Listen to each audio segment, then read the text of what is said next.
Turning into another beautiful day. It may be September, but it still feels like we are in the height of summer here.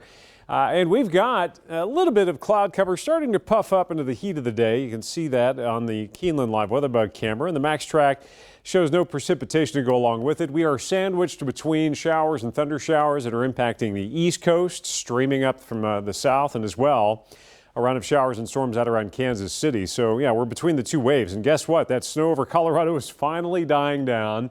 This multi-day major winter storm for folks in the Rockies and even as far south as northern New Mexico finally starting to fade. We have a stationary boundary that is slowly sagging south. This is the front that's been hung up to our northwest for days now, and it's going to slowly pass through today. So you'll see a slight bump in cloud cover, mostly to partly sunny skies, and just maybe some isolated showers trying to get going along that boundary. Very limited moisture to work with here. Don't expect much. And then that'll set us up for a slightly cooler, low 80s instead of mid to upper 80s Friday, and a really nice start to the upcoming weekend. But then we'll have deeper moisture rolling in, and there will be a much better chance for showers and storms as another system approaches from the northwest.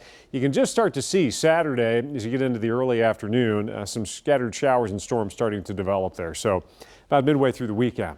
As far as the tropics are concerned, things are starting to heat up. There are multiple areas of interest the National Hurricane Center is keeping an eye on, one off the southeast coast, one farther southeast, one in the Gulf. And then, of course, you've got your two main features, and they're both tropical storms. Paulette's been having issues with wind shear, but should get out from under that in another day or two. And then farther east, tropical storm Renee.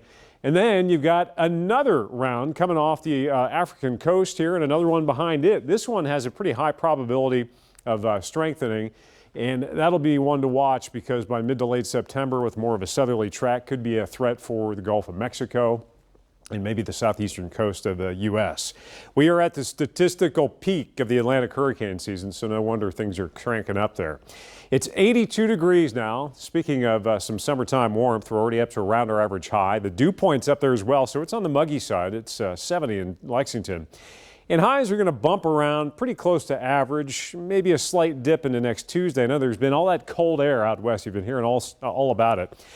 This is the upper level flow, and that low that's been more or less cut off for a couple of days is going to start to slowly pull northeast. So that cold air aloft will make a run up into Canada. And you notice we never really cool down. We don't have a big cold punch coming anytime soon.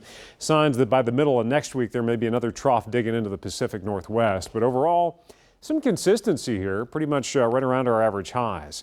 Now, as that cold front drops south, do watch out for those showers today. Again, isolated showers, maybe a rumble of thunder, but generally I don't expect much, and it should be a fairly nice afternoon for most. The much better chance for showers and storms is going to kick in Saturday into Sunday, Saturday afternoon, and then overnight Sunday morning as a cold front sweeps through. We may have a more widespread round of showers and storms. We'll dry out Sunday afternoon and then set up for what could be a couple of nice days to start early next week.